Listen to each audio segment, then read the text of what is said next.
All right? We're the Hebrew Israelites. We come out week in and week out to prophesy the death, downfall, and destruction of America. But first and foremost, we want to give all praises, all honor, all glory to Yahweh.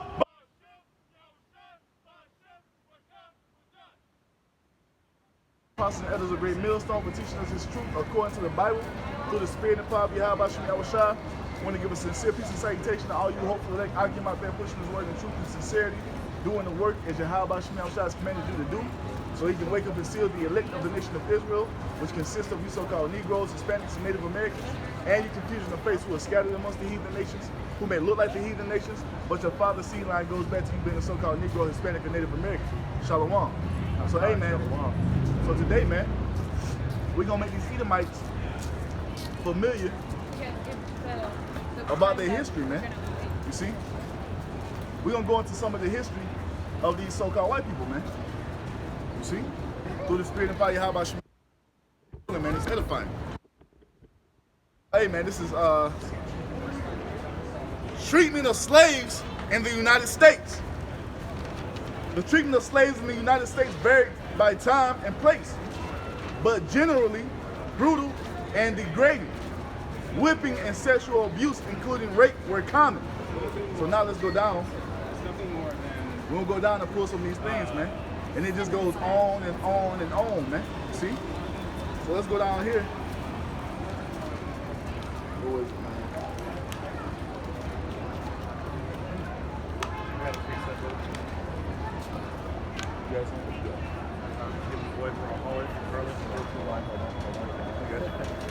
So this is punishment and abuse, man. This is some of the things that were happening to our people during slavery, man. You see, and who committed these atrocities? The so-called white people, you see? Slaves were punished by whipping, shackling, hanging, beating, burning, mutilation, branding, rape, and imprisonment. Punishment was often meted out in response to disobedience or perceived infraction, but sometimes abuse was performed to reassert the dominance of the master over the slave. They were punished with knives, guns, field tools, and nearby objects. The whip was the most common instrument used against the slave. And one said, the only punishment that I ever heard or known of being administered to slaves was whipping. You see? So now it goes down. You see? Slave overseers were authorized to whip and punish slaves. One overseer told a visitor, some Negroes are determined never to let a white man whip them and will resist when you attempt it. Of course, you must kill them in that case. A former slave described witnessing females being whipped. They usually screamed and prayed, though a few never made a sound. If a woman was pregnant, workers might dig a hole for her to rest her belly in while being whipped. After slaves were whipped, overseers might order their wounds to be burst and rubbed with turpentine and red pepper. An overseer reportedly took a brick, ground it into powder, mixed it in with lard, and rubbed it all over a slave. These are some of the things you so-called white people were doing to our people in slavery, man. You see, this is a part of your history, man. You see? These are some of the treatments of the so-called Negroes, Hispanics, and Native Americans during slavery, man. So let's go down, man. Matter of fact, right here. A metal collar was put on a slave neck to remind him of his wrongdoing. Slave collars were thick and heavy. They often had protruding spikes, which made field work difficult and prevented the slave from sleeping when lying down. Lewis Kane, a former slave, described seeing another slave punished. One nigga ran to the woods to be a jungle nigga, but master caught him with the dog and took a hot iron and branded him. Then he put a bell on him in a wooden frame which slipped over the shoulders and under the arms. He made that nigga wear the bell a year and took it off on Christmas for a present to him. It sure did make a good nigga out of him, you see? So now, we're gonna get all that, bro. So what's going on right here, man? Did he just say that to you? No, he tapped you. Oh. Rape and sexual abuse. Slavery in the United States encompassed wide-ranging rape and sexual abuse. Many slaves fought back against sexual attacks, and some died resisting. Others were left with psychological and physical scars. Soul murder, the feeling of anger, depression, and low self-esteem, is how historian Neil Irving Painter described the effects of this abuse, linking it to slavery. Slaves regularly suppress anger before their masters to avoid showing weakness. Let's go down a little bit. Rape laws in the South embodied a race-based double standard. Black men were accused of rape during the colonial period, were often punished with castration, and the penalty was increased to death during the antebellum time. However, white men could rape female slaves without fear of punishment. Men and boys were also sexually abused by slaveholders. Thomas Foster says that although historians have begun to cover sexual abuse during slavery, few focus on sexual abuse of men and boys because the assumption that only enslaved women were victimized. You see, and it goes on and on and on and on, man, of all the atrocities that you so-called white people committed against our people during slavery, man. You see? And the reason that you are able to do this, man, is because we forsook the law, statutes, and commandments of Yahweh Shem Yahushua. Can I get Deuteronomy 28:15? Oh man, that's good. No, I don't. You got it. You got it. So let me get Deuteronomy 28:15. Jump to 33. Read 15 and read 33. Go ahead, bro. It's Deuteronomy 28 and 15. So you have to realize, man, the law, statutes, and commandments of the Bible were only given to the so-called Negroes, Hispanics, and Native Americans. This is why we're in the condition that we're in today. Now, Deuteronomy 28:15 tells you what will happen if we go against those laws. Go ahead, bro. But it shall come to pass, if thou wilt not hearken unto the voice of the Most High, thy power, to observe, to do all his commandments, and his statutes which I command thee this day, that all these curses shall come upon thee. That all these curses shall come upon thee, man. Upon us. Was that it? And overtake thee. And overtake. Jump down to 33, bro. 33? Yeah. Verse 33 of Deuteronomy 28. The fruit of thy land and all thy laborers shall a nation which thou knowest not eat up. Yep.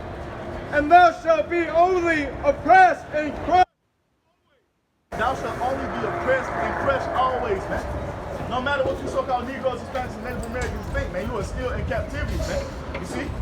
You are never freed, man. You are still in the land of your captives, man. You see? Go to 48, bro. You see? You so-called Negroes, Hispanics, and Native Americans are still slaves here in Babylon the Great, man. Go ahead, bro. Therefore shalt thou serve thy enemies, whence the Most High shall send against thee in hunger, and in thirst, and in nakedness, and in want of all things. You see, you so-called Negroes, Hispanics, and Native Americans have to go to the so-called white man for everything you need, man. From food to clothing, man. You Negroes, Hispanics, and Native Americans don't own nothing here in Babylon the Great, man. You go to the so-called white man for everything you need. You see? You got some more on that? No, go ahead.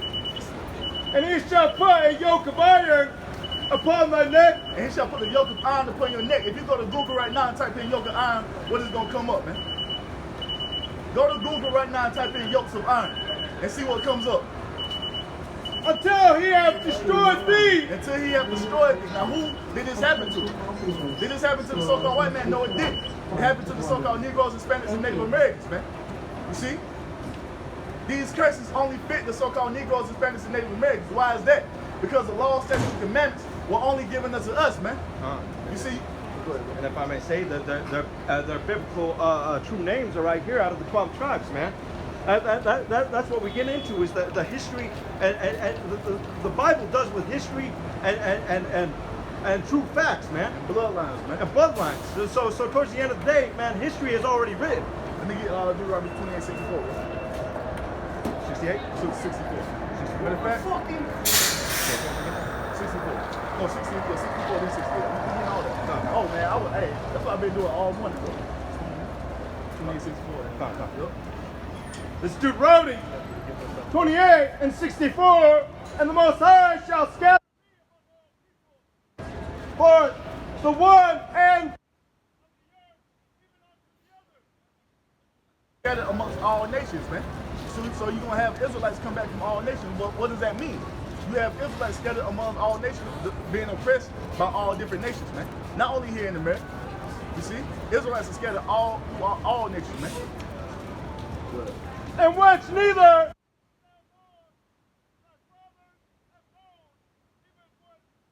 a stone.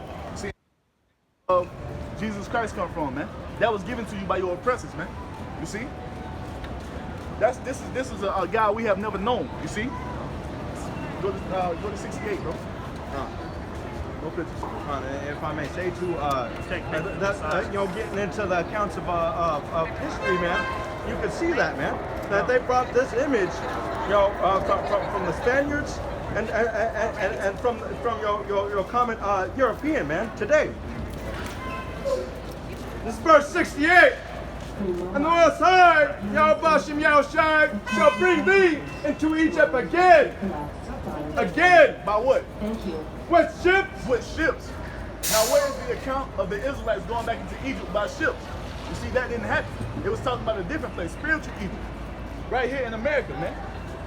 The transatlantic slave trade, man. And it didn't start from the west coast of Africa. It started right here, 1492, with Cristobal Colon, when he was taking the so-called natives and Hispanics back to Seville, Spain, man. You see? What common thing does this place actually have? They have all these characteristics of all these old nations at one time, man.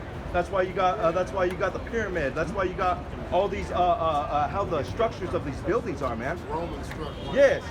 So these are all coming from Sodom and Gomorrah, all throughout all these other captivities that we have been in at one time, man. Going in. Did not the